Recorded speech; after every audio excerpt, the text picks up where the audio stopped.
Good morning, good afternoon, and good evening, everybody. Thank you for tuning into another Super Tease video. And man, in this video, mages. About that, I feel like a lot of mages have lost some sleep over the last day since the release of the first kind of preview and alpha state of the mage classes and their talent trees. So I wanted to give an overview for you and look into the specifics of it, the pros and the cons. What are the reasons why mages are losing sleep? What were the expectations? What were those missed expectations moving forward? So in this video, we are going to be covering the fire mage specialization, and it seemed like their initial attempt at fire was to try and create a damage over time effect specialization, but I really feel like that mark has been missed. I think for a lot of long-term fire mage players, they were anticipating something similar to Cataclysm, where you'd build up a giant dot on the target and then spread that dot to multiple targets and just explode and melt a team like a forest fire spreading, which had a completely its own unique feel and vibe. And if you played back in Cataclysm, you'd remember it. I've done my best to describe it as I can from memory, but I don't think that that's what's been achieved with these talent trees, so I was let down initially in that regard. What you are going to notice with the talent trees is that they're broken down into class and then spec, so mages as a whole will have access to these talents and abilities on the left side.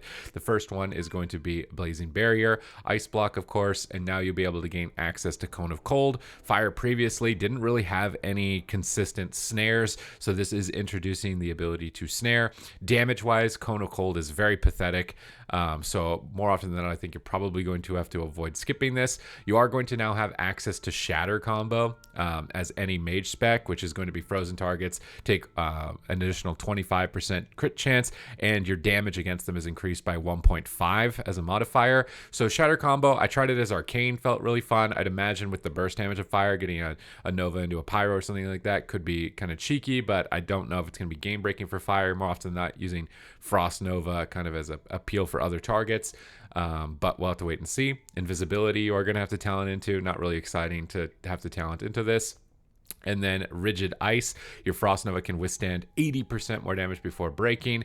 Still, if you're with a group of players in a dungeon, even on these training dummies as I was testing it, like your Frost Nova just breaks instantly. So like trying to get that Shatter combo value out of this on like trash pulls or something, I don't think you're going to be able to really see that. It's kind of just more like cheesy, maybe 1v1 PvP, where I could see this even having a spot.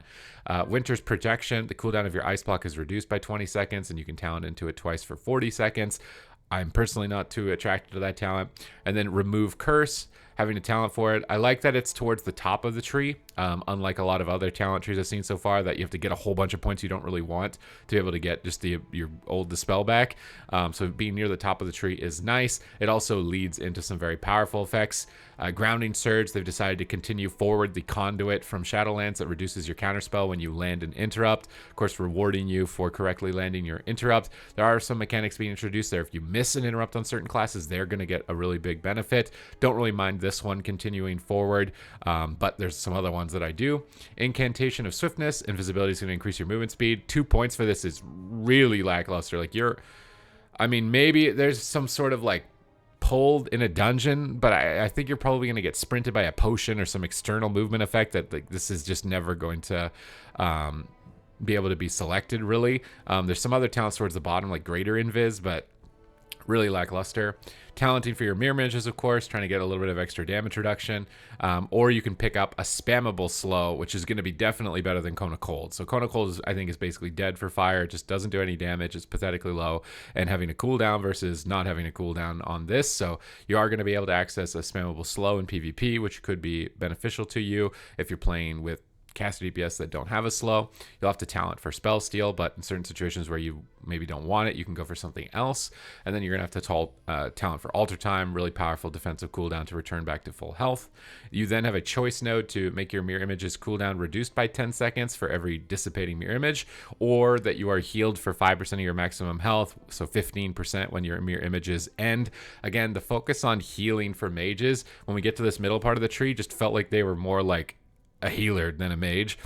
We see Cryo Freeze here. Well, inside Ice Block, you're going to heal for 1% of your health. You have to spend 3 talent points if you want it to be like basically a 100% heal. So it's probably unlikely that you're going to be able to get away with doing that, but the option is there. Then we have Incanter's Flow, which is like the passive increasing damage over time versus the Rune of Power. So it really depends on how important burst damage is in different scenarios. Do you need a big power-up moment to blast down mobs, which tends, I think, to be the case in PvE more often than not, and has been for PvP. So we'll have to kind of wait and see how this all plays out. I'm imagining, yeah, casting Combustion is still going to spawn a Rune of Power, as it was changed in Shadowlands.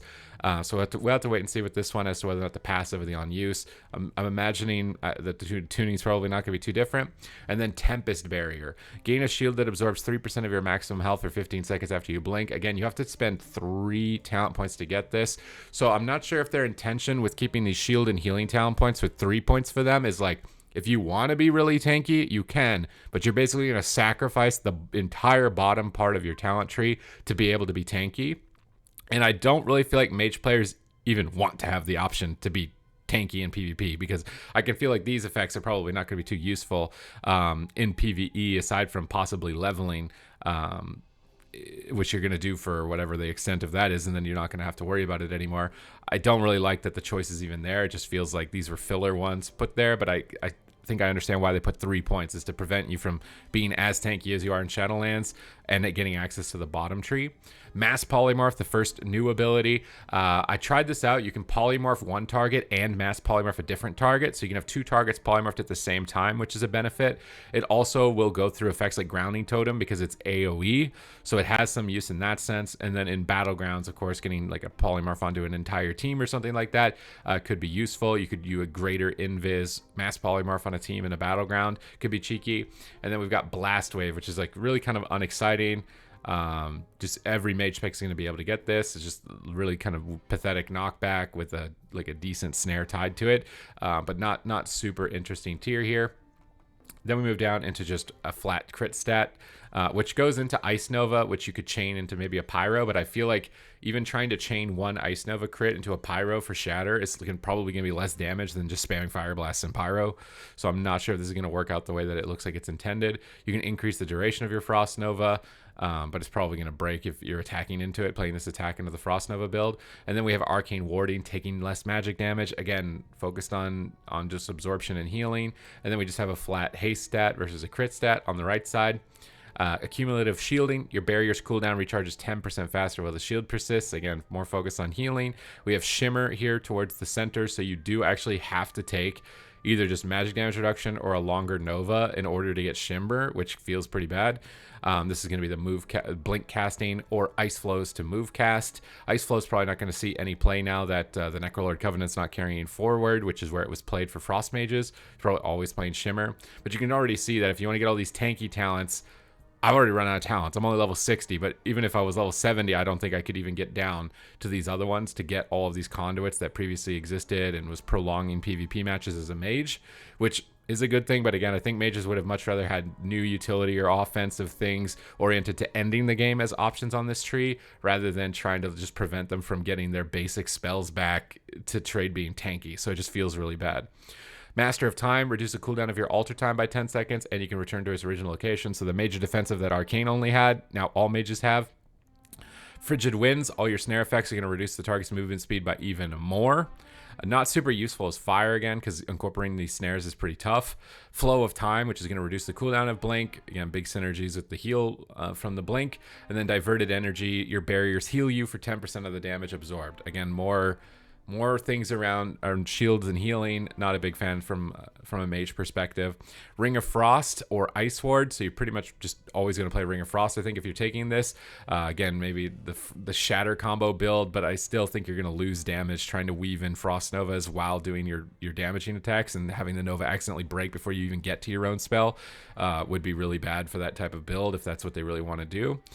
Greater Invisibility, which is kind of a 2-minute cooldown, 60% damage reduction. Again, Greater Invis Polymorph could be chained together, but again, pretty lackluster. And then Dragon's Breath, which is now a 45-second cooldown, and also available to all mage specs. So the way that I'm looking at this feels like Arcane might actually become the dominant spec when I looked at its talents. If you want to stay up to date with any updates towards these talent trees, make sure you hit the subscribe button. We'll be bringing them to you. All of them at some point. We'll have an overview, but this was a massive nerf, obviously. And then Shifting Power, which was a problematic ability in PvP, as it reduced all of your cooldowns, getting you more blinks for more barriers, and more barriers for more healing, for more absorptions, for more DBs, so nobody can play and you're just healing and tanking the whole game.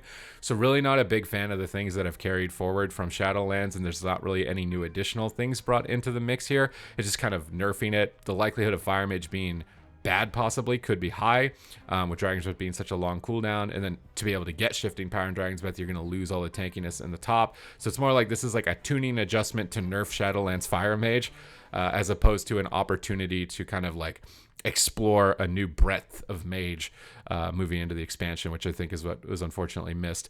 Time anomaly: at any moment you have a chance to gain combustion for 5 seconds. This could be insanely powerful. And it's also one charge of Fire Blast or Time Warp for 6 seconds. So the Time Warp one you don't really care about. So I have to see what the proc rate is. And then Meteor, which is really just like, really? Meteor is going to be the deep one on this one for all Mage specs. Like, I can't ever see an Arcane Mage or a Frost Mage pressing this button. And as a Fire Mage, that's your capstone. So really just, this is why the mages lost sleep. Now we're going to move over to the spec specific. We've got Pyroblast, of course. We've got Fire Blast. We got kind of focused on a Flame Strike side on the right, and then like an Execute Scorch side on the left so far is what I was able to analyze. And I was really hoping that this right side was going to focus heavily on Ignite, focus on building up like a massive Ignite dot tick, and then blasting the target down. But I think it's missed the mark. We've got Hot Streak. These are just classic abilities being returned to you on the top part. That's nothing really to worry about. Improved Flame Strike, talenting in between Fire Starter for 90%. Critical strikes on chance increase on above 90% health, or getting your Scorch executes. Fireball, having a talent for rank 2 Fireball. So if it fails to crit, you'll get a stacking increased chance to crit with it. And then Critical Mass.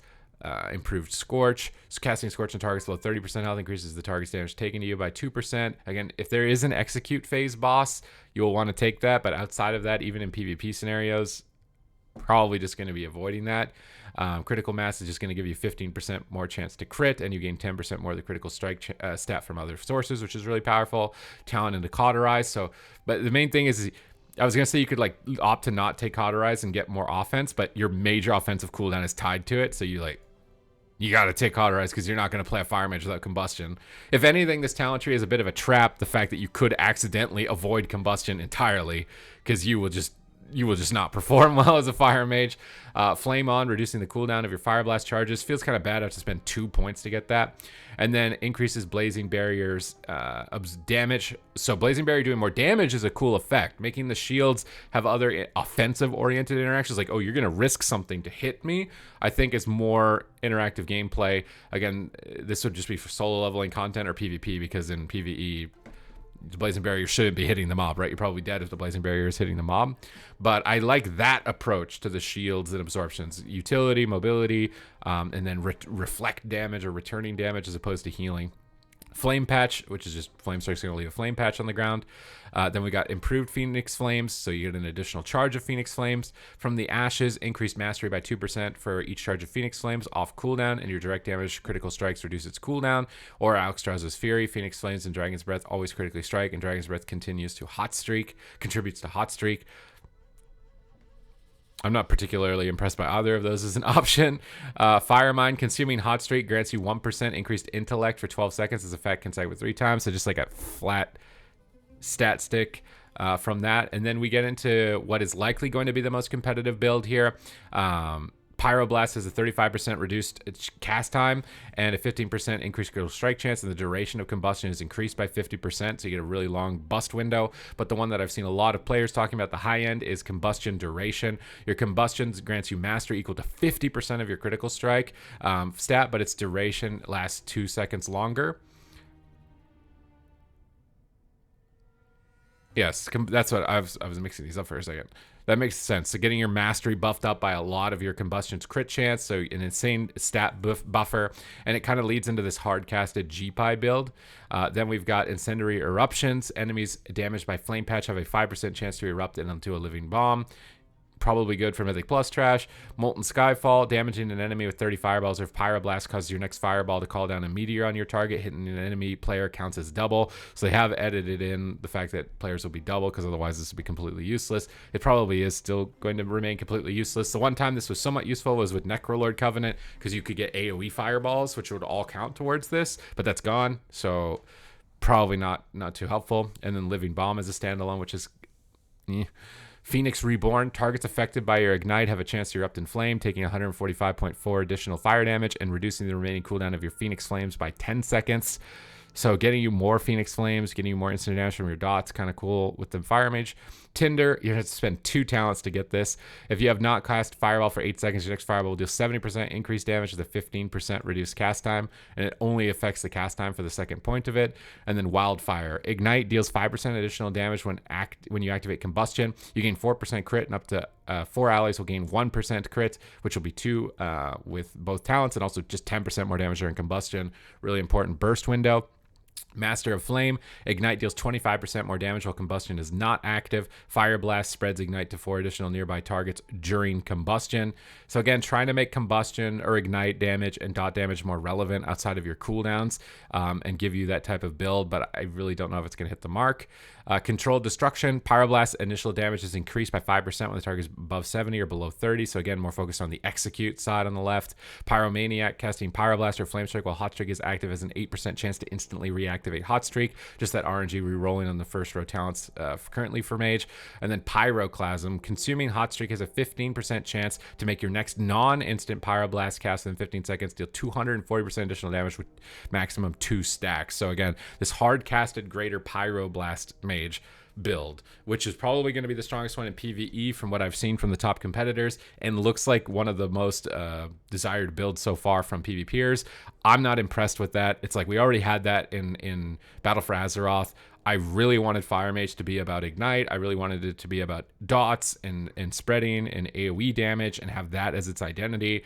And it seems like it's just going to be a GPI Mage Combustion, and you're going to be nerfed because your Dragon's Breath is a longer cooldown and you can't get the shifting power without losing a lot of healing. So it's like a reiteration of an existing thing with nerfs applied to it on the talent tree is how it feels. Not what I was hoping for the reimagination of this spec. Fevered Incantation, each consecutive critical strike you deal increases your critical strike damage by up to 1% for up to 5%. Sun King's Blessing, which has been always really powerful in PvE. After consuming 8 hot streaks, your next non-instant Pyroblast cast within 15 seconds grants you Combustion for 6 seconds. Could be really good in PvP also if you're running the hard-casted Pyro build. Fiery Rush, while Combustion is active, your Fire Blast and Phoenix Flames recharge 50% faster. Or Kindling, which was really powerful in PvP. Your Fireball, Fire Blast, and Phoenix Flames critical strikes reduce the remaining cooldown of Combustion by 1 second. And then finally, Fire Frenzy. When Hot Streak activates, you have a low chance to cause all Pyroblasts and Flame Strikes to have no cast time and be guaranteed critical strikes for 5 seconds. So it seems like in the middle area, it's like the PvP Fire Mage that's like reduce your combustion, run around spamming sheep.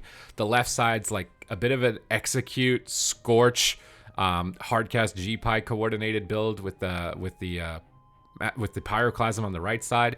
And then the right side was an attempt at trying to make a dot spec for Fire Mage, which I don't think has hit the mark. Personally, I feel like this talent tree is trying to do too many things and be too many different identities, and it's not going to deliver well on some of them, and then one of them will likely just be the best, so it's going to miss the mark. I was really hoping for a reimagination of the Fire Mage, so honestly kind of disappointed. I think more often than not that as a PvEer, it's probably just Shadowlands over again. You were pretty good for most of Shadowlands. In PvP, you're basically just a nerfed version of Shadowlands Mage. And I'm not sure how competitive you'll be being a nerfed version of that in comparison. So might want to avoid it. My initial thoughts of it, you might want to avoid it if that's not what you're looking for. So a little bit sad, a little bit disappointing for the Fire Mages out here, but that's basically it. I've covered everything here to talk about right now. If you enjoyed the video, please leave a thumbs up to the video, comments down below with your thoughts. Do you think that they should have done something different with the direction of Mage? Are you more now excited about playing a different class? What class are you going to be looking at if it isn't the Mage? Because I want to know your thoughts, get some of your feedback from your experiences as well. And other than that, thank you very much for watching the video. I will catch you in the next one.